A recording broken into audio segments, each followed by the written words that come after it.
I feel blessed, that's evident. I'm the best I've ever been. Okay. So if they ask you how I feel, What's up? I'ma tell you I feel amazing. I feel blessed, that's evident. I'm the best I've ever been. So if they ask you how I feel, I'ma tell you I feel amazing. I feel blessed, that's evident. I'm the best I've ever been.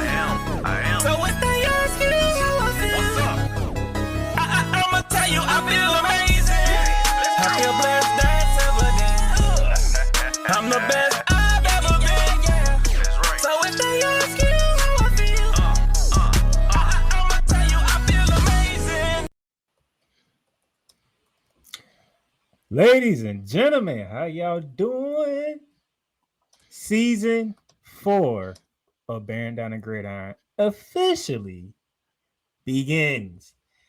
And those of you who are wondering why you see somebody else other than the Playmaker, that's because this guy right here, the Morning Shift's Cole Johnson, he is officially the co-host for Down the Gridiron that begins today. My brother, how you doing? You are official now. Oh, I'm official now. Okay. Well, I'm doing well. I can't complain, and thank you for extending this invitation. I do not take it lightly, and I think this is going to be fun. I think you've known for quite a while that I have a similar level of college football like you do. So, yeah, I think this is going to be great. This is going to be a fun ride here. You know how we do. We're going to go through the conference first. Today is the Big 12. We're going to start with the Big 12 today.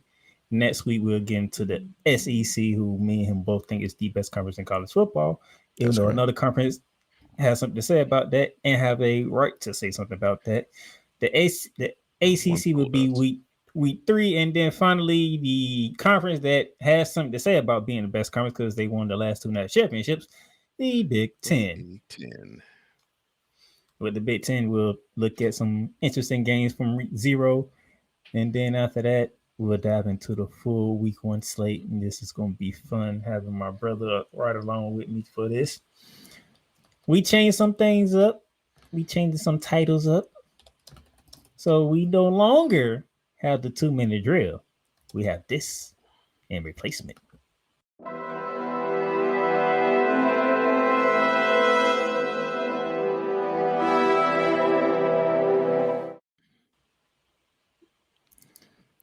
The No Huddle, which we're bringing you the news and notes from around the college football landscape.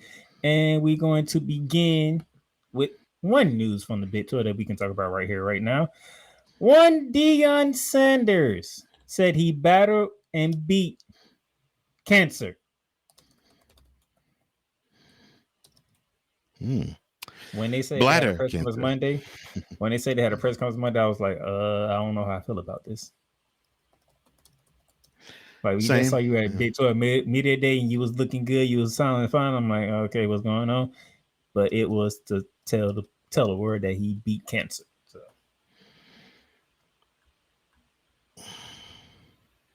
I'm happy for him.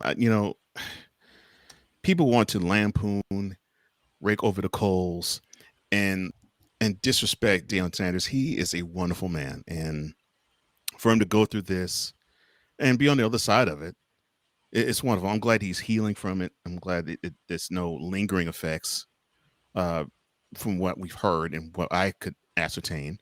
So I'm happy to see him being on the sidelines because it's going to be interesting to see how he's going to be sans Shador and Shiloh. Well, we have the rest of this show to talk about that part of it.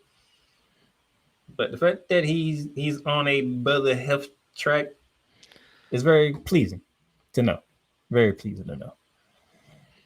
And then, unfortunately, from a pleasing note for myself to a non-pleasing note for me, Florida DJ Lagway has a calf strain in boot to start fall camp.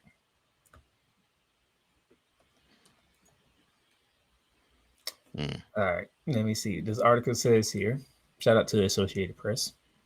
Florida quarterback DJ Ladway will open fall camp in the same spot he spent spring practice, watching from the sideline. Ladway is dealing with a calf strain and wearing a walking boot. And Coach Billy Napier offered no timetable for his star player's return. It's the latest injury issue for the highly touted sophomore who missed spring with a shoulder injury after undergoing Spurs hernia surgery.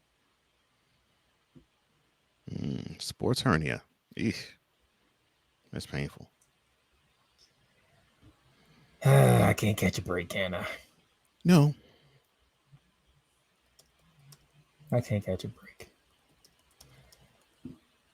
I need a quarterback, man.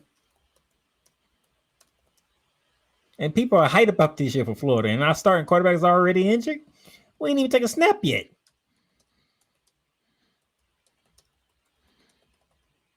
Oh, man.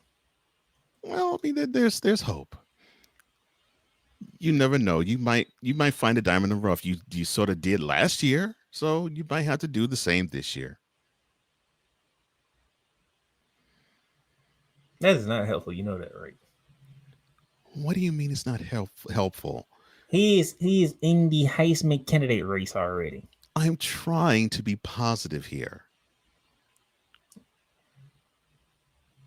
I am trying my best to be positive here. You're trying. Man, that's my quarterback, man. I feel like T.O. right now. Well, that's fine. Yeah, I know it's your quarterback. Go ahead and cry your tears. No, take that back.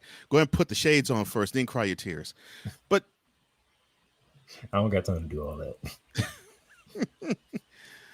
But it's possible it might open up another opportunity for someone to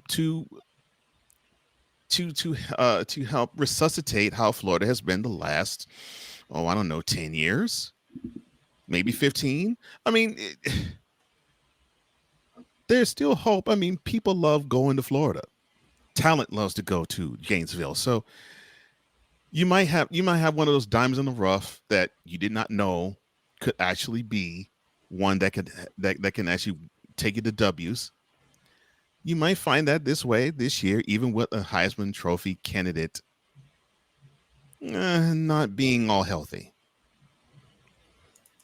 Again, I am trying to be positive here. You want me to be positive? Well, I have a whole week to prepare myself because we talk about that conference next week, which is actually both of our conferences now. Well, yeah, but say it's the conference that we both now are focused on the most. Yes. Well, I mean, not in analysis, but in fandom. Yes. I have a week. Okay. Does that work for you? I have a week. I have a full 7 days. Yes, that works just fine. And you might have a different perspective from this. You just might. He might kick off the boot, and the next thing you know, you'll be reading reports saying he's taking first string snaps under center. Okay. Moving on. He's thinking, and I'm just pulling his leg. That's cold.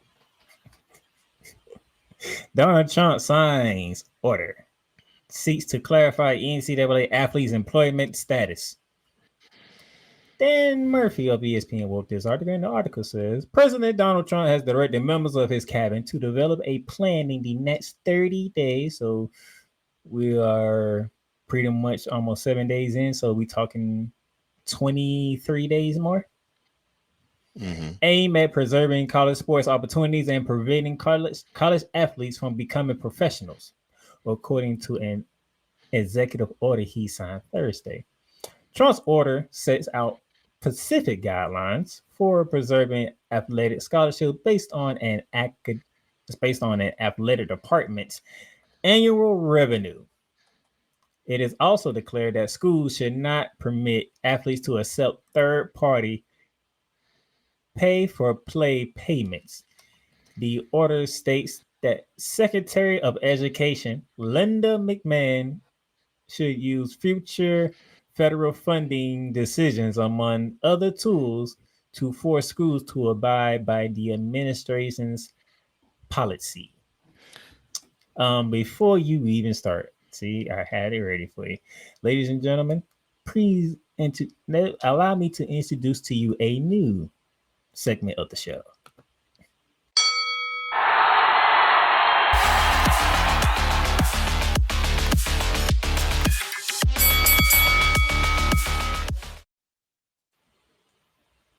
Coming out the gate, we already got a fight night because Cole Johnson, he's been burning up for almost a whole week for this one.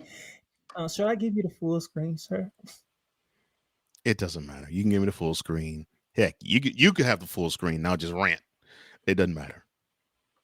Ladies and gentlemen, round one. I did not need to see the name Donald Trump nor hear the name Linda McMahon. And that right there, it puts me in prime frothing condition because you're trusting education to a woman who we both know very well. I mean, she is, I don't know if she's still married to Vince McMahon, but the former president of WWE.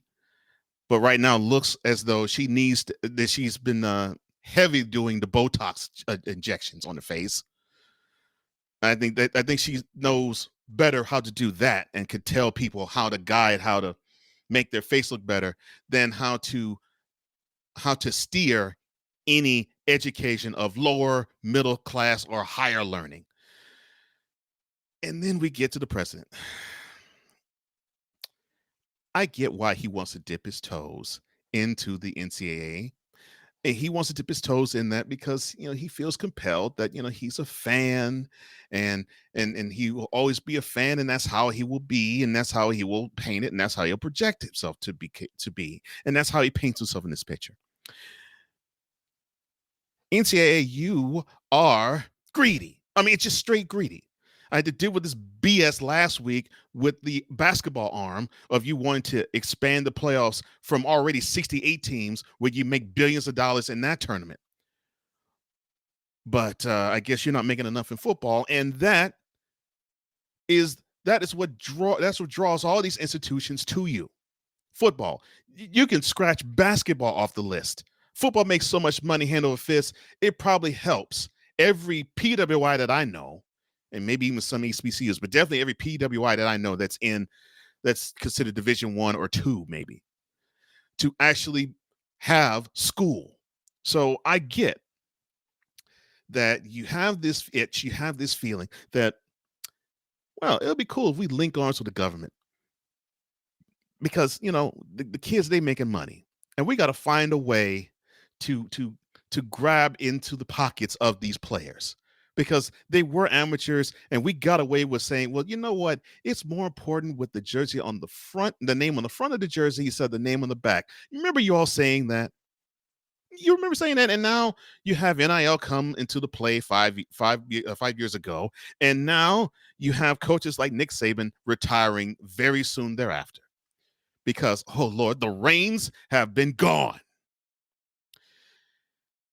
It's good that the reins are gone, and they should be gone because you have these 18 to 22-year-olds who they sacrifice all year round. Heck, they even play when school isn't even in session.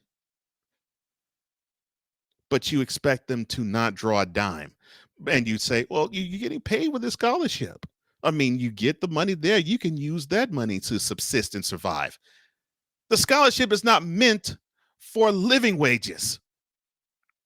It's meant to make sure the schooling is paid for. Oh, I forgot. You made sure the school is paid for by getting the bucks of the pockets of every single rich and wealthy, successful person you could possibly find. Why should I even be shocked? Why should I be angry? Why should I even be surprised? Would you like a quote from Donald Trump himself? Please. All right. He says, quote, "A national solution is urgently needed to prevent this situation from deteriorating beyond repair and to protect non-revenue sports, including many women's sports that encompass the backbone of intercollegiate athletics." Close quote. Mr. President, it's unfortunate that we do have a system where basketball and football players, for the most part, maybe even some baseball players, they earn money off of name, image, and likeness. And for those who don't know, that's what the acronym NIL stands for. But probably better than most, football draws so much revenue. They draw so much revenue that the other sports that don't get paid, field hockey, track and field, swimming, and you can go on, tennis, and so forth and so on. That, it would be cool if they would get money. Yeah, that'd be great. But you have been in the business world, sir, I would dare say, 50 plus years? Maybe 60? What was the thing that your father taught you about business? If it doesn't make dollars, it doesn't make sense. The other parts of the intercollegiate athletics don't make dollars. So if they don't make dollars, it doesn't make sense. But basketball, and to a lesser degree, football, basketball, and to a larger degree, football does. That's how many of these schools actually stay erect. And if that would not be the case, then why should we complain about these athletes who are making tens, if not hundreds of millions of dollars per these big institutions? If they are driving that much revenue with the play that they're putting forth on the field, or in the basketball case on the court, but since this is football, on the gridiron, then what should it hurt the athletes to get paid for it? If these schools are getting paid tens of millions of dollars to be in a bowl game, forget what they draw in each of their home games. If they get tens of millions to be in a bowl game, don't you think that there should be some recompense? Don't you think there should be some type of stipend, some type of payment system in place? Look, it would be great if other sports gets paid. It'd be wonderful. But name me another sport in collegiate sports that draws as much money, makes as much money, and pulls as much revenue as football. I'll wait.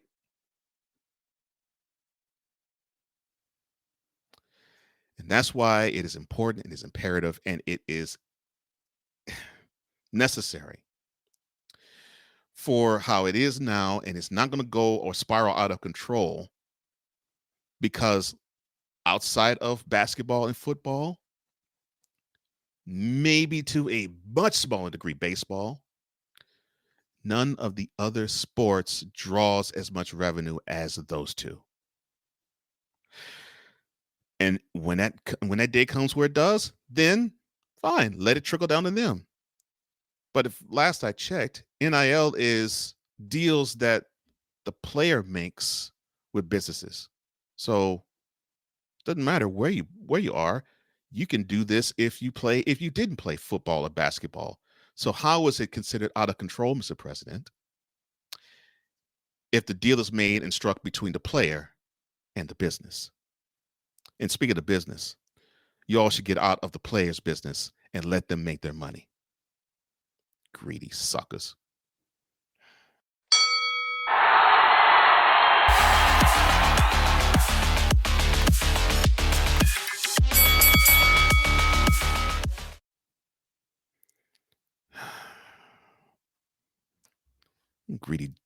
Greedy jackholes make me so royally upset.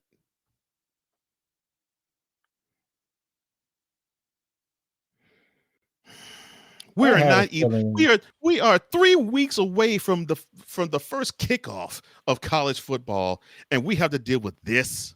Really? I'm sorry. I had a feeling that that graphic would come in handy. The NCAA versus Cole Johnson. I had a feeling that graphic would come in handy. And here it is. We're barely 10 minutes into this show, and you got a chance to break it out. 10 minutes into the first show of the 2025 season, and you got a chance to unveil it. Thank you, President Trump. I said, oh, they already gave me one hour at the gate. All right, cool. Oh, man. And guess what? That's how we're going to close out the first episode. No huddle.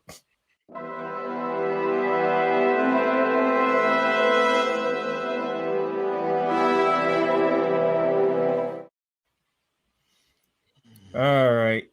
Oh, man. That was great. I enjoyed that. I enjoyed that a lot. I'm sure you did. The moment I heard Linda McMahon, I'm like, oh Lord, that woman knows Botox better than education. But hey, no commercial breaks today. We're gonna go right on because let's get into it. The Big 12. The Big 12. The Big 12. Oh, and by the way, those of you who want to know, you can go ahead, hit the like button on the YouTube channel or whatever you're watching. If it is on X or LinkedIn, hit that like, subscribe if you can, and share this out. Let's get more people in here. Let's get people in the comments, in the chat. So we finna talk Big 12 football. We're going to the Midwest. That side of the country that Cole Johnson knows very well. Yes, I do. Oh, and shout out to Real Rise Radio, where you can also listen to this on that station. Mm-hmm. Shout out to you, Wise. Love you, brother. Yeah, and the Big 12, they are headquartered in the worst city in the world.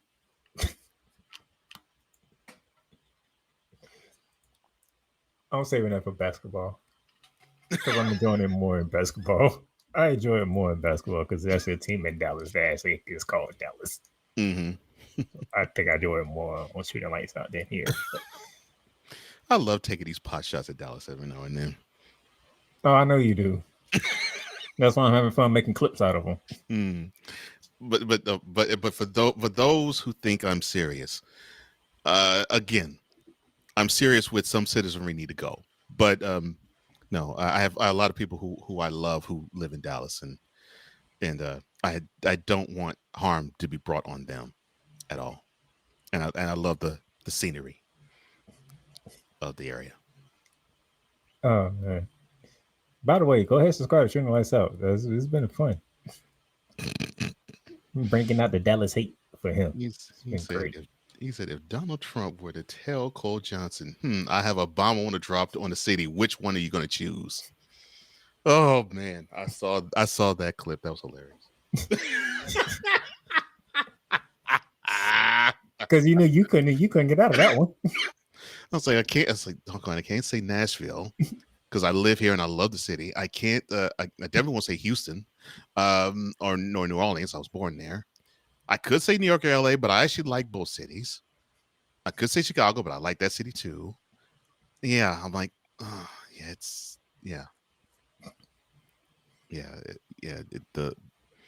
the choices dwindled down to very little. Yeah. So let's get into the Big 12, shall we? Arizona State, your 2024 Big 12 champions, after they were picked last. There's a reason why I said that.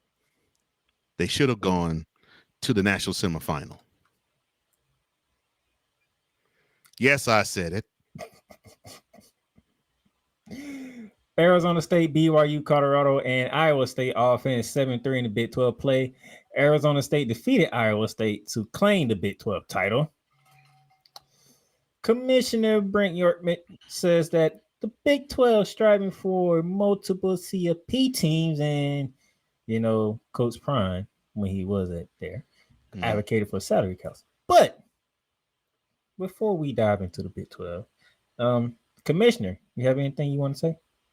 Speaking of the CFP, we continue to believe the 5-11 model proposed by the Big 12 and the ACC is the right playoff format for college football.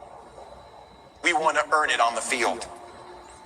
We do not need a professional model because we are not the NFL. We are college football, and we must act like it. You a lie!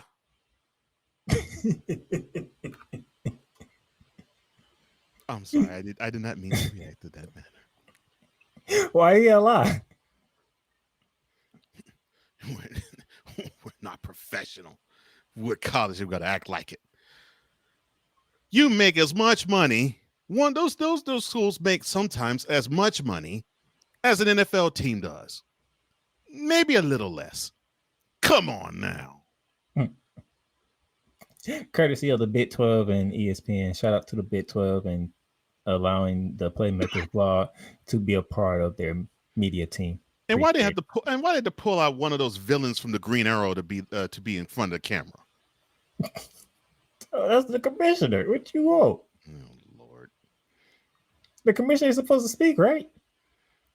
Yes, the commissioner is supposed to speak, but he shouldn't have to look like one of those Green Arrow villains. And almost sounds like him too. That's what made it even funnier. I'm like, oh Lord, it sounds just like that dude too. Anyway, the reason why I played it wasn't the fact that I'm looking for you to call him a liar. I didn't expect that. It's the 5-11 format that them and the ACC are trying to implement in college football, which means they'll be adding 4 more teams, most likely next season.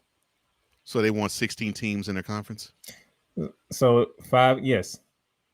So you get your conference champions, like the whole conference champion thing that doesn't change. Mm-hmm. Your top 4 conference champions and your best group of 5 champion, and then you have 11 at large bids. Mm-hmm. So what do you think? Because remember, we went through the first one, and we had our own problems with the first one, even though it was the first one. So we ain't go too hard on them. Right. Well, I mean, it's good that you have the 4 conferences aligned. I mean, you have the 4 conferences outlined, I should say. The Big 12, Big 10, SEC, and the ACC. Unfortunately, the ACC, they can't get there together. Well, maybe the Pac-2 can help and actually find many other teams. I know they have like 4 or 5 that's probably going to join them either next year. They have more. So I have to research. And so I know there's going to be more that they're going to add. So we might see the Pac-16 by the time we get to 2030. The model I think would work if it's 4 big conferences, and I think that's where they want to head. But the question will be, can the other conferences get like how right now what the Big 10 and the SEC are with 16? We'll see. I think the Big 12 has like 18 teams, if I remember correctly. Oh, okay. I think the thing is not a lot of people pay attention to the Big 12. So yeah, it's you're right. It's either I think that is the model. I think that's the model to go. Because we already said one thing: do away with the bye week.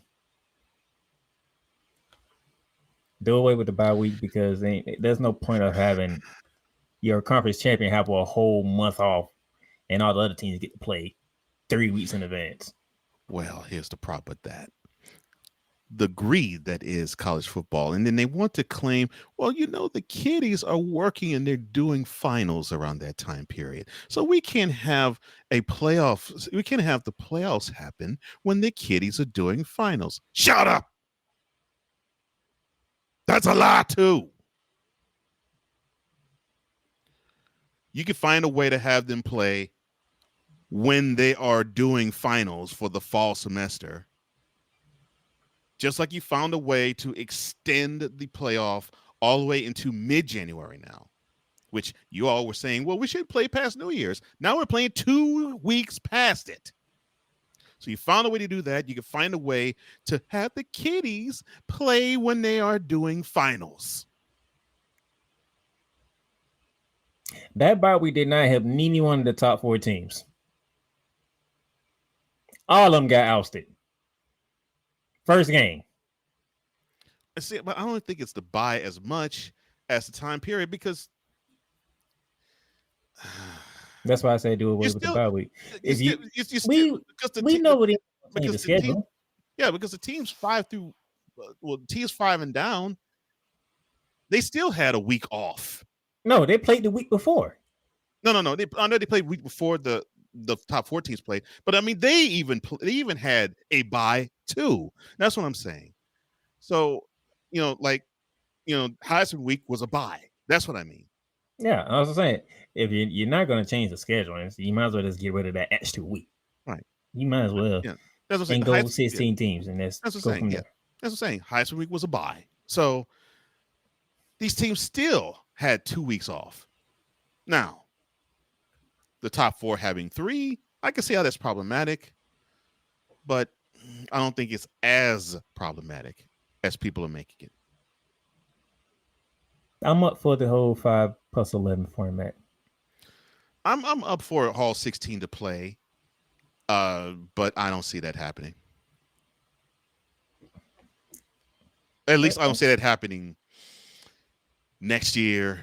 And when I mean next year, I don't mean 2025.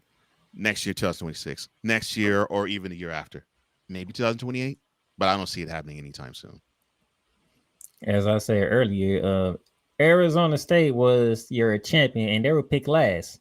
So with that result happening, because they were picked last in the Big 12 Media Pro, they finished number 1. Mm-hmm. You know what that prompted? And we as a coaching staff decided this in May.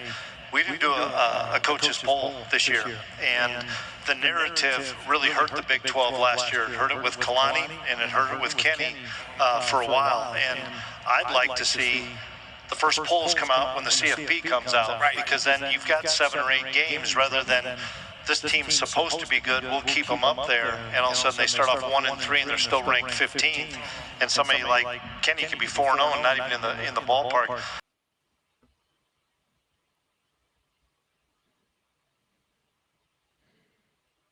Okay. So they say since the media poll was so off, and I mean off, we ain't doing it. Mm-hmm. And he does make a great point. Ian? A team like North Carolina, or let's see, well, we're talking football, so let me pick a football team. So a team like you can pick Chapel Bill. So a team like Florida State, right? You see what type of season they had, right? But how long it took them for them to finally fall out the rankings?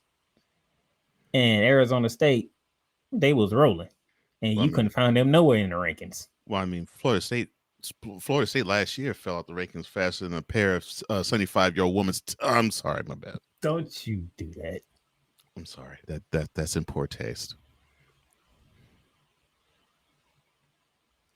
It's these people from the AP that want to believe in certain teams, but it's like, do you see what's on the field? Do you see the product on the field? Am I wrong? Oh, whatever you say about Florida State, I'm going to agree with anyway. It's Florida State we're talking about. Forget trashing them. I'm just saying, just on an analysis standpoint. They were so awful. I know that's one of the 3 schools you really don't like. I get that. But still. They were supposed to be this big Kuna type of team. They were supposed to come off of that wonderful season where Governor DeSantis wanted to lobby the NCAA and want to sue him for not being in the playoff. Right. So they would come off that season, but then they get trounced by Georgia. And then they come into the 2024 season and they sink like a rock going down into the Pacific Ocean. Taking the trip over to Ireland and get beat by Georgia Tech. Yeah, and that's how the downward spiral began. But I agree with Coach. So you think, okay, do you think the rankings would be served better if the coaches voted and they counted it? Yes. I don't. By the way, I hate the preseason rankings, because how do you know who's going to be ranked? How do you know these teams should be ranked where they should be ranked? I agree. I think I always believe that the rankings really don't matter until probably by the time. That was probably about the time when Georgia and Florida play. That's why he said when the first CFP polls come out. Yeah, because that's when the CFP polls come out. Mm-hmm. Right around the time when Georgia and Florida play. And that normally is either the last Saturday in October or the first Saturday in November. Normally it's last Saturday in October. I would say around then is when rankings really should matter. Besides then, before you get there, it's a bunch of jockeying and it's sexy. Like, for instance, earlier October last year, in fact, it was October either 1st or 2nd, where you had Oregon and Ohio State play. I mean, they were ranked number 1 and 2. Oh, cool, it was sexy, and you got more eyes on the TV screen because you're actually saying, well, we're putting forth a number 1 versus number 2 ranked game. The 2 top ranked teams, they're playing on prime time. I get it from that standpoint. But from a, okay, let's fairly determine who really is the best of the best. Yeah. Latter part of October, the last Saturday in October, I think is when you should start doing that. And the reason why I say the last Saturday in October is I think you need about at least a good 4 or 5 weeks of the regular season to actually determine in a concise way who is the best of the best. And you can probably better assess who is there instead of saying, all right, yeah, this team, they did well, they slipped, but I think they're good. And they're there because of reputation. And then they slip again. Mm-hmm. And then they slip again. Right. And they slip again. Mm-hmm. And then it seemed like Arizona State, who just doing nothing but handling business, not even seen. They barely don't even get a sniff until we get to the Big 12 title game. Not even a sniff of, wow, this team actually is pretty good until then. Yeah, I need the AP to do better. I need y'all to do better because y'all be killing us with these rankings. And start with the double numbers too. Jeez. See, this is why I sort of hold out coaches polls. The advantage is, of course, who would know the product better than the ones who are on the field and who watch the tapes of these other teams. I get that. But there are biases with these coaches too. There's biases with everybody. There's implicit biases with the coaches as well. It could be with a certain team. It could be with a certain conference, positive and negative. But you have to deal with those biases as well with the coaches as you would with writers.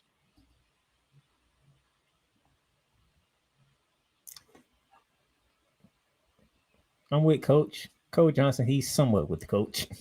Mm-hmm. And then Coach Prime advocates for salary cap. Okay. What I would change in college football, it has to be, and they're trying to implement it. It's got to be a salary cap on this stuff because this stuff is going crazy and nobody know where it's going to land, where it's going to end. Secondly, I like the professional rules to be implemented in college. They're getting ready to be pros, so let's go 2 feet in, on the catches. Let's mark the foul if it pass interference. Let's do the same thing the pro game is. Let's do it to college. Where do you want to begin, sir?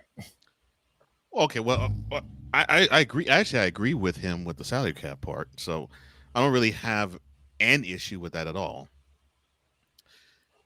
The implementing pro rules, from his vantage point, I get it. So I won't say he's wrong. From his vantage point, I get it. I disagree, though, because okay. I think that is what makes the college game a little bit more unique. That's one of the rules which makes it unique. The fact that you only do need 1 foot in bounds and on receptions. And believe me, the NFL has forever smartened up wide receivers that are rookies and tight ends that are rookies and running backs that are rookies and say 1 foot in bounds crap doesn't work. You need either 2 feet or 1 knee. They teach it well in the pros. Nothing's happened. We don't have a proliferation of incomplete passes because rookie and second-year wide receivers, tight ends, and running backs only put in 1 feet, and they argue to the refs, say, I had a foot in bounds. No, it's 2. They don't have that issue. If the NFL had that issue, then I could see the college game saying, yeah, okay, all right, fine. 2 feet in bounds would be better. No, that's what makes the college game special. Oh, okay. I see. Salary cap. Well, they got to do something because this. Back to your fight night with the NCAA has gotten out of control because the NCAA. Can I borrow a term from you? Okay. The NCAA has no balls. You would have to borrow that from me. Okay. But the NCAA doesn't have any balls. And that's why I do not have anything to say, but I agree with you, Coach Prime, in salary cap. Because one does need to be instituted.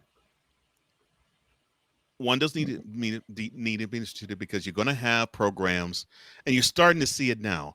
You're going to have programs that's going to stack up on the talent. And what was the narrative with Ohio State last year? The highest paid salary in college football. Mm-hmm. Our highest paid roster. Yes. The best team college football can buy. That was the narrative last year, and then they steamrolled their way to a national championship. Look, I salute you. You did great, for the exception when you choked your game at home to Michigan, but that's besides the point. You got 3 weeks for that. we gonna close the preview out with the Big Ten. Yeah, but seeing it from the vantage point of these schools, yeah, I think that's going to have to be the next step, because then you're going to have coaches gripe and complain and say, well, we're not getting the best talent because obviously there's certain teams, Notre Dame, Ohio State, Texas, Georgia, probably even Oregon, schools like that. Those institutions can waive the you can take any of the richest trees of money that we have, and it's all yours, and stick all the other 100 institutions out to dry. So yes, the salary cap does need to be instituted. That's why I can't refute anything about that from Coach Prime. I agree with that. Nothing for me to add, so there's your opening takes from the Big 12 Conference. Key non-conference games. Who gives a crap about Cincinnati? I'm sorry, I didn't mean to say that out loud. Wow, I know. Why is Cincinnati getting astray? I know Travis and Jason Kelsey. That's your alma maters. I know, but alma mater. But I'm sorry. Jeez. What Cincinnati do to you? They haven't done anything. It just, I just felt compelled to say that. Jeez. As those of you who can see it, those of you who are listening to the audio, first game is August 28th. That's when Nebraska goes to aforementioned Cincinnati. Thank you, Cole Johnson. What did I do? Thank you, Cole Johnson. What did I do? Just come out the gate swinging at Cincinnati.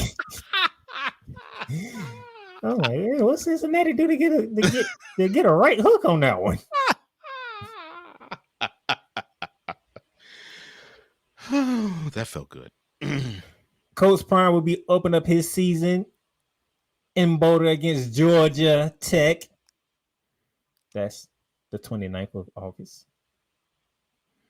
The aforementioned Chapel Bill will open up his North Carolina and collegiate debut at home against TCU. Beat them down, Chapel Bill. Beat them down. Oh, I'm so sorry. The fact that you and Victor are stuck on Chapel Bill amazes me. Chapel Bill. Even when you said it was hilarious. The fact that y'all two are stuck on that. The fact you said it, how you said it to me is what I know. The fact you said it got Victor. How you said it was what hooked me. I was like, that's brilliant. I like that. I get that. A take on Chapel Hill. That's where North Carolina is. Chapel Bill. But when you went Chapel Bill, I was like, oh, he's never going to let that down.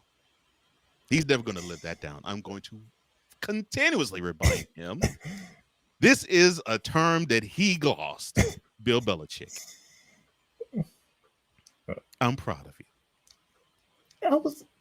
I was caught up in the moment. All right. I know you were. That's what made me proud of you. Chapel Bill. Of course, you have the Cyhawk rivalry, and that's going to take place in Ames, Iowa. Iowa State. Mm-hmm. Kansas at Missouri. Oh, so they actually are going to do their rivalry, although I know they no longer belong in the same conference anymore. Oklahoma State goes to Oregon. Oh, so wow. So Oklahoma State decided to be they decided to be a directional school to Oregon. Look, wow, that's cool. September 6th is a ridiculous schedule. Mm-hmm. So I'm looking forward to that. Do I have to come on here that following week and have to chew out Mississippi State for them losing at home to Arizona State? Yes. Okay. Gracious. I don't have the faith in Mississippi State. I would love to have that. I would love to have the faith in them, but I don't. The backyard brawl would be taking place in Mountaineer Country. Wow, they are playing that game early. Yeah, September 13th. I really wish they actually played this game, Pitt and West Virginia. I really wish they actually played that toward the end of the year. I get that both are in different conferences, but that's one of those rivalries that it's special and you need to savor it. It doesn't need to be early in the year when they do it. The Cole Johnson games, SMU at TCU. Yeah, unfortunately, they don't do ties in college football. They used to. They used to do ties before they decided, well, 2-point conversions have to be done until one team makes one more play than the other. I loved it when I was a teenager, and they would have games where they would tie. I would root for a tie with this game, but unfortunately, they don't do ties anymore in college football. All you gotta do is call President Trump and tell him to send a bomb to TCU before Texas. No, not a bomb not a bomb. I would I make a call to the stockade. Yeah, stockade. Yeah, take all those Longhorns that you have and just have them unleashed and just have them just go direct them to TCU Stadium and just have them drop turds all over the field. Because that is what any game that is in Fort Worth or Dallas is worth. A bunch of turds on the ground. The fact that the Fort Worth Dallas area, he just hates it. but he has no gripe with either. He has no other gripe with either of the schools.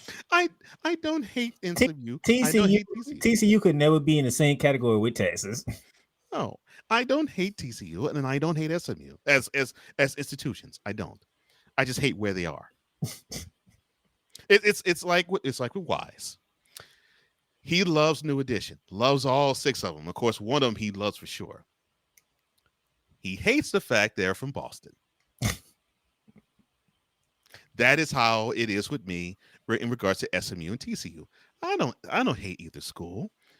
It just sucks they're from an area that needs to be fumigated. Not fumigated.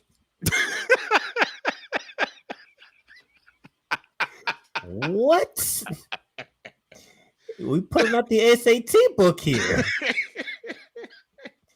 First show, we striking no punches here. And speaking of Chapel Bill, he gets to go to the Bell's house. That might be a trip. I don't know. What chances do you give him to play against your alma mater question mark? I don't know, because Gus Malzahn, he ain't been on his game. Matter of fact, I think Gus Malzahn actually left UCF. I think they got a new coach. No, Scott Frost is back. Yeah, Scott, Frost. Scott Frost is back at UCF, and Bill Belichick. I don't know if Scott Frost can build a program the way he had it before he left in year one. So, this if things go according to plan, from my point of view, this should be a tight game, and probably the fact that Bill Belichick is a 6-time champion, he might have the edge. I agree. I think he does. I don't know if UCF is ready for prime time, so to speak.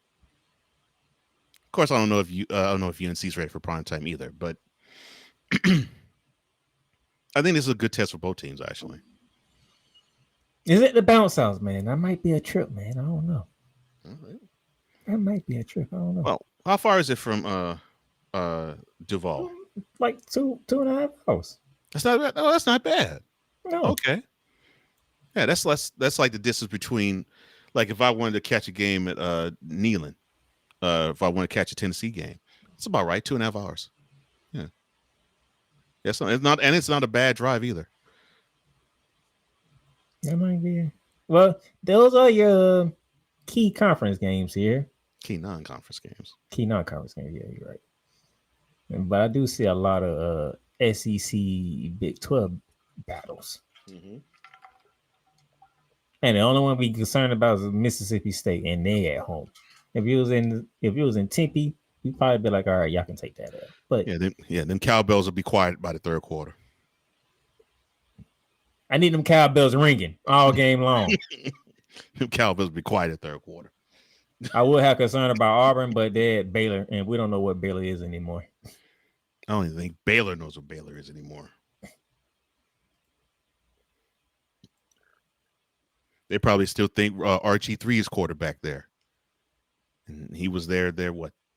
14 years ago? Yeah. No comment. Why? No comment. What did I say that was inappropriate? You brought up RG3, so yes. I know what that hatred is with him. I don't possess any hatred. I just possess truth with him. Milky mother sucker. There you go. Black man, he probably cut him. He just bleeds milk. Let's look at the key Big 12 game. Yes. Yes. First program of Bearing Down the Gridiron. I caught a laugh on him. Good. I have done my job. Well, I got a feeling that's not what you mean by that. Anyway, the first Big 12 matchup will take place actually in week 0. So it'll be one of the first games. Okay. For one of the first games of the season. Okay. Dublin, Ireland, the Cyclones and the Wildcats. Wait. Hold on. Time out. Aren't they rivals? Your screen is not wrong, sir. No. Aren't they rivals? You can say that. Why are they playing in August instead of November? They playing in August. They playing in Ireland. Remember, you had Florida State and Georgia Tech play each other over there. 2 ACC schools. Now you got 2 Big 12 teams. Yeah, over there. but Florida State and Georgia Tech aren't rivals. At least from what I understand, they're not rivals. But what do I know? I don't know what to tell you. But what do I know?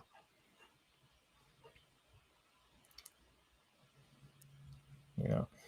Then I'm looking at the where you at? It's in September. There's one BYU at Colorado. That game is gonna be very interesting. Yeah, that game, it will be interesting. Because possibly that might not be, well, it depends on how good Colorado is, but possibly that might not be the only time they match up. I'm looking forward to that one.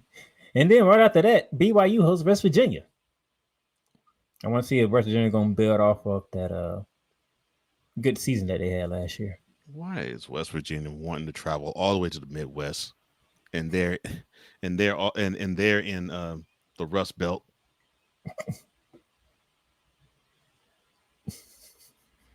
So the ACC just won't gonna give you money.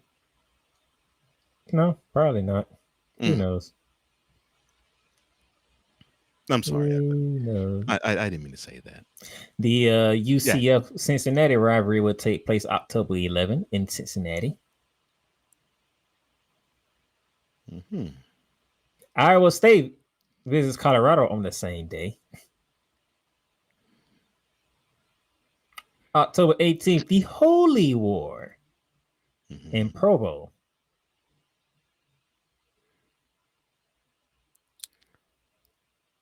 Provo? Mm-hmm. Or I was there. Oh, okay. I was about to say. Oh, that is what BYU plays. Okay. Thought it was Ogden, but my bad. Where are you? Where are you at? The battle for Kansas takes place October 25th in Lawrence. Why doesn't they play it in Kansas City? Play at the Arrowhead Stadium. I'm going to be nice. I'm not going to say anything. No, I'm. Well, you can be nice. I'm not. I'm just saying. Okay, fine. Who gives a crap? That is true. I mean, look, that's not the game that Kansas Cityans want to see. That's Thursday. No, they want to see Kansas and Missouri, or Kansas and Colorado. Those are the games they would want to see. And yeah, you could sell me the dream of, well, you have the two schools, they're near each other and they're near Kansas City. Yeah. Sell me that pipe dream when they play basketball against each other. That don't even work because Kansas always beat down Kansas State. True, but that would make better sense in basketball than football. Because in football, okay, fine. Both of them suck. Yes, I know. Kansas had a cute win in Arrowhead against Colorado last year. And Kansas, when Bill Snyder was coaching them, they had their moments. I know. Kansas State not that too far off winning the Big 12. You remember that? Yes, I know. I know they were not too far off. And that was one of the 4 teams battling for the spot in the championship. Right. And I am aware. But do we talk about them in like top 5 or top 10 status? No, we don't. We don't talk about nobody in this conference in that category. Thank you. I rest my case. This is the conference we're talking about here. Yes, I rest my case. Which means there's no games on this slide that Coach Jones is looking forward to. Okay, let me see.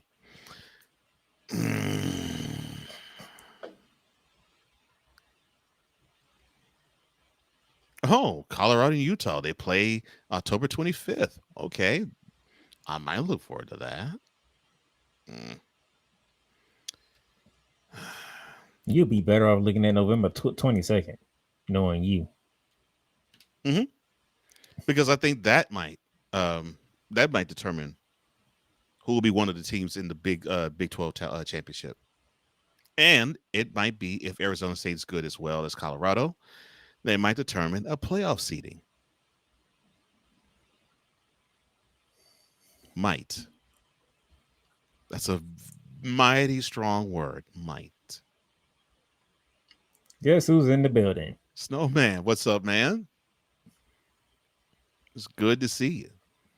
BDG, or Down the Gridiron, is back. Yes, we is. Yes, we is. I thought you would like that. Yes, we is. Oh my gosh. This is what it's going to be like the entire season with him. Mm-hmm. But I'll let him explain to that when we close the show. Now we don't went through the key conference games. We went through some of the quotes that have been said from the Big 12 media. They did not do a Big 12 media poll because what happened last year and all this other good stuff. But y'all want, I know what y'all want. Here you go. Ladies and gentlemen, I'm taking Coach Prime and the Colorado Buffaloes. You don't have to be a dad and a coach at the same time no more. Yeah, that will help him. And plus, he brought in some more Hall of Fame NFL guys to coach his team in Warren Sapp and Marshall Falk. He got the number one. I do like the Marshall Falk addition. He picked up the number one quarterback in the transfer portal. He picked the number one ranking quarterback from high school. You should have picked up number one running back and a number one left tackle. That's the only reason why I am really not sold on Colorado being the Big 12 champ. They probably could they probably could do like they did last year and find their way into the Big 12 championship game. But until I see this team able to run the ball and stop the run, I would like them, and their chances a lot better. Full disclosure, not to make you laugh, but full disclosure, you was talking to a guy who was 0-3 and picking the Big 12. Oh well, Mike Gundy, I picked you last year to win the Big 12. You got to show me something. And that was after I picked him. Was that season 2 when I picked him and he choked it away? Oh my God! So I went in the year, and I went in the last year. I was like, I'm not picking you. That's one of my favorite rants you did. I picked you last year. And then he had the nerve to call out the fans because they were pissed off for how Oklahoma State was looking. How dare you? How dare you? That's because that mullet just gone out of control. So, I am not picking Oklahoma State. And no, I have no idea what Kansas State going to look like. I have no idea what Arizona State going to look like because they don't got Cam Scotty no more. So they don't got that tank of a running back that's going to break 50,000 tackles. And yeah, we're coming at you, Gundy. We know you're a man. You're almost 60, I think, now. Yeah. We're saying. Because you have never won the freaking Big 12. Not one. And you've been there for over 2 decades. Mm-hmm. And have not won the Big 12. Matter of fact, you only been to the Big 12 title game once, if I remember correctly. That'd be correct. Recently. Cole Johnson got going on another rant on Mike Gundy. That was not part of the program. Yeah. Recently. And got boat raced in it. That was not part of the program. I was not supposed to go on a rant on Mike Gundy. But you should. You should go on a rant on that mullet head. Coach Prime, I'm with you. I think this is your year. I think this is your year. I think this is your year. I'm picking the Buffaloes. Yeah, I'm with you too. That guy over there, Havley, he shocked the hell out of me. You want to explain that BYU pick? Okay. I like Colorado a lot. The reason why I picked BYU is I just figured that they're more balanced on offense, at least from what I witnessed last year. More balanced on offense, and I think they are a little bit better able to hang with talent on defense as well. Colorado just gives me too many reasons to pause. Just too many.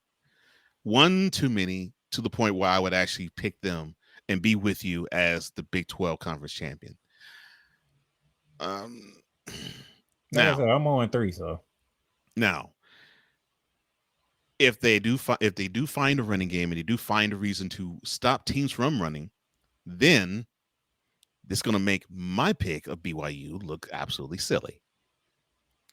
And Colorado would be the team to beat in the conference. They should be, but I don't think they will. Like I said, I'm on 3 in this conference. I haven't picked a winner in this conference right since I've done this show.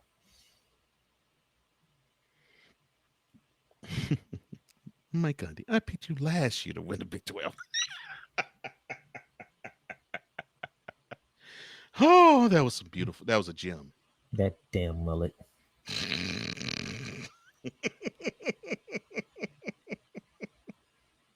I'm backing Coach Prime on this one.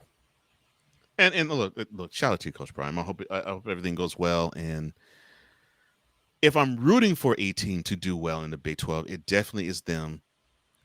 Now, and I know Houston is in the Big 12 now. I'm still rooting for Colorado over them. So that is the Big 12 preview before we get out of here. Let me give my brother the full screen so that he can properly conclude the first episode as the official co-host of Bear Down the Gridiron. Well, why, thank you. Thank you very much, sir. It's a pleasure to actually have this platform. And so in doing so, I guess I will say, if you want to find this wonderful show, you can go to all social media platforms and all the podcast platforms, including Spotify and YouTube and all that sort. If you want to find old Playmaker, you can find him at the D20 Playmaker on Instagram, and just Darnell Playmaker Sallins on Facebook. Just find me, Cole Johnson, on Facebook, and host Cole Johnson for other things on social media. Thank you for liking, thank you for sharing, thank you for subscribing, and thank you for hitting that notification bell so that you can catch any and all of the content that is bearing down the gridiron. The Playmaker Sports blog, which is the Playmaker Sports at Playmaker Sports blog on the YouTube channel. And you can see me every morning, 8 a.m. Eastern, 7 a.m. Central. BS3 presents the morning shift for Cole Johnson on the BS3 morning shift Cole Johnson YouTube channel. For the Playmaker, I am Cole Johnson, here to say, imparting as we always do. NCAA, get your hands out of their pockets.